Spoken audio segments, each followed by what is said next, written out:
नमो नारायण। हर हर महादेव। श्री नर्मदा पुराण नामक पुस्तक माध्यम वर्णन। छठवां अध्याय देवानाम महत्व मयूर कल्प वर्णन।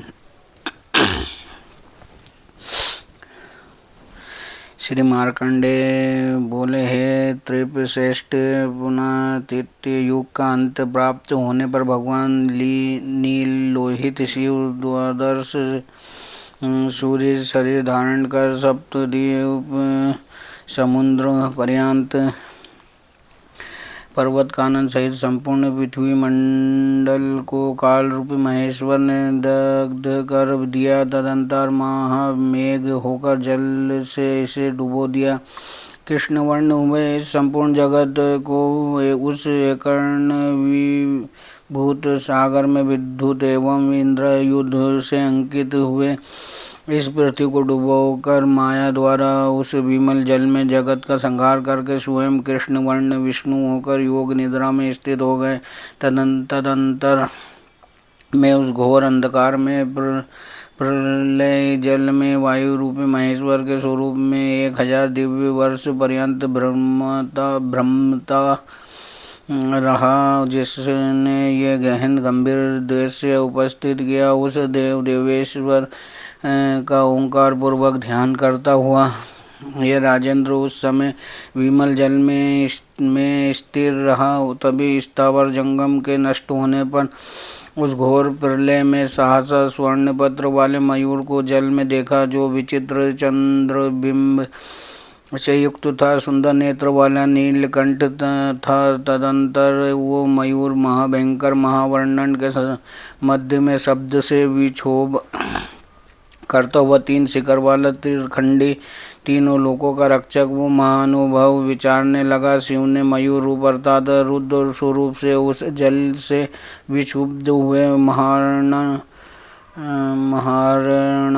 में भ्रमण करती हुई महावेगवती सुमहती सरिता को देखा। मयूर रूपी महादेव भ्रमित हुई उत्तंग तरंग जल से सहसा सामने देखकर बोले, हे सुबह, तुम कौन हो? शाश्वत शरीर रूपिणी इस महाप्रलय में भी सत्य को प्राप्त नहीं हुई। समस्त सुरासुर गणों के नष्ट होने पर तथा सभी सरोवर सरिता और सागर के भी विलीन हो जाने पर, हे कमला नयनी, तुम कौन हो और क्या क्षय को प्राप्त नहीं हुई? कहाँ जा रही हो? नर्मदा जी बोली, हे देवेश, आपकी कृपा से मुझे मृत्यु प्राप्त नहीं होती है। हे देव, रात्रि व्यतीत हो चुकी, पुनः आप विश्व का सृजन करें, ऐसा कहे जाने पर महादेव ने आंखें अपनी पंखों और पंजर को फड़फड़ाया। उसी समय उसके मध्य से और पंखों से देव दैत्य राज निकलकर प्रकट हो गए। उनके मध्य में यह जो अति विस्तीर्ण शिखर विस्तीर्ण 3 शिखरों से युक्त बेल के श्रृंग के समान था, वो त्रिकुट नाम से विख्यात सर्वरत्नों में विभूषित रहा। उसी त्रिकुट से मही को डुबोती हुई वो भूतल पर आई, इसलिए त्रिकुटी के नाम से नर्मदा विख्यात हुई। पितरों को तारने वाली परा नाम की प्रसिद्धि हुई। तदंतर इस द्वितीय शिखर से गंगा धरणी तल पर विस्तीर्ण हुई। उस समय द्वितीय श्रृंग उस त्रिकुट पर 7 खंडों में विभाजन हो गया। वे ही जम्बू द्वीप में 7 कुल प्रसिद्ध हुए। चंद्र और नक्षत्र सहित घिरे काम, नदी, नभ, अंडज, स्वेदज, उदिभज और जरायुज प्राणी प्रकट हुए। इस प्रकार ये सब जगत प्रथम उस मयूर से प्रकट हुआ था। हे नरसार्दूल, ये समस्त महादेव का ही प्रकट रूप हुआ। तदंतर उस नदियों और समुद्रों का अलग अलग विभाग करके देवेश्वर ने नर्मदा को कहा, तुम भी दक्षिण दिशा में प्रयाण करो।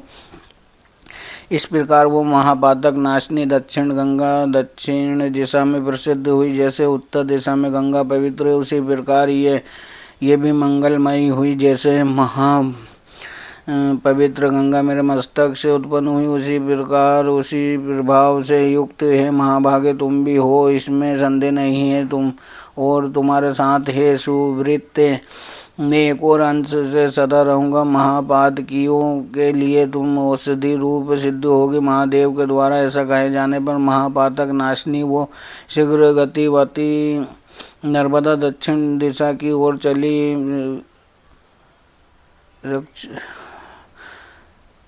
रक्षशैल को प्राप्त कर चंद्रमौली शिव के अनुग्रह से महान वेगवान जल के प्रभाव से महादेव से प्रेरित हुई बलमयी समुन्त ये इस लोक में महादेव द्वारा महती नाम से प्रसिद्ध हुई। तपस्या करते हुए उन महादेव के त्रिशूल के अग्रभाग से कुछ जल बिंदु गिरे, उससे ये स्वर्ण नाम से प्रसिद्ध हुई। वे 17 बिंदु कहे जाते हैं। उन सब में रुद्रदेह से निकलती हुई और महादेव से वरदान प्राप्त होने के कारण सभी नदियों में नर्मदा अत्यंत पुण्यशीला है। शंकर के अनुग्रह से महापातक नाशनी ये देवी उस घोर महार्णव में दिखाई देती रही। ऐसी स्पष्ट स्वरूप वाली महाकाया होने से भी महती कही जाती है। मेघमंडलों के समान दिग्गजों को द्वारा मोक्ष को प्राप्त कराए जाने से कलुषता के वाहन करते हुए सरस हुई सुरसा कही जाती है। समस्त लोगों को अभय प्रदान करने वाली एवं संसार सागर में डुबोने वालों पर कृपा करने वाली है। इसे कृपा कहा जाता है।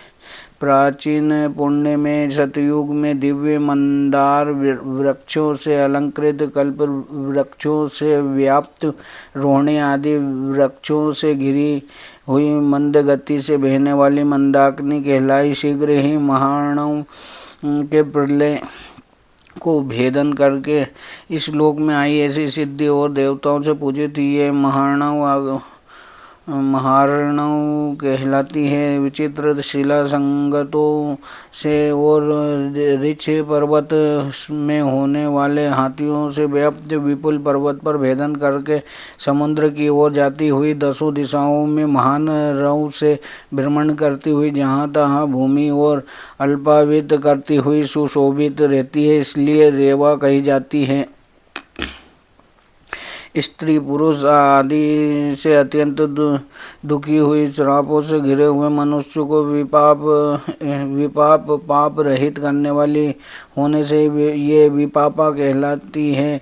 मलमूत्र का भंडार, अस्थि रक्त आदि कीचड़ से युक्त शरीर रूपी पासों से बंधे हुए व्यक्तियों को संसार से तारने वाली और उक्त पासों मुक्त करने वाली होने से विपाशा कही जाती है। ये नर्मदा निर्मल जल वाली होने से विपाशा कही जाती है। ये नर्मदा निर्मल जल वाली होने से तथा विमल चंद्र के समान सुंदर मुखी और महाघोर अंधकार में भी महाप्रभा जैसी होने से है। निप्रश्रेष्ठ विद्वानों ने इसे विमला कहा है। चंद्रमा की किरणों के जैसी, सूर्य की रश्मियों के समान प्रभाव वाली कारों से अर्थात किरणों से विश्व को प्रसन्न करने वाली बहती हुई ये करभा नाम से प्रसिद्ध हुई है। भारत लोगों को दर्शन से ही रंजित करने वाली होने से धावत्थर्क रंजना नाम है।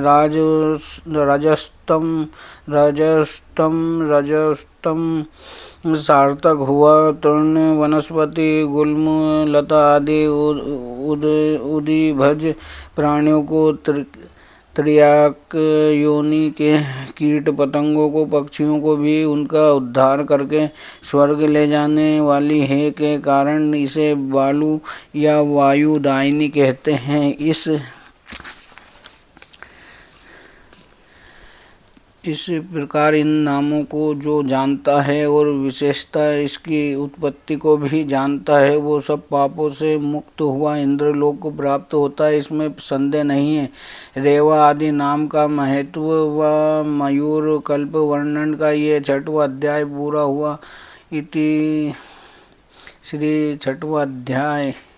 ओम नमः शिवाय। ओम नमो नारायण। हर हर महादेव। नर्मदे हर जिंदगी भर।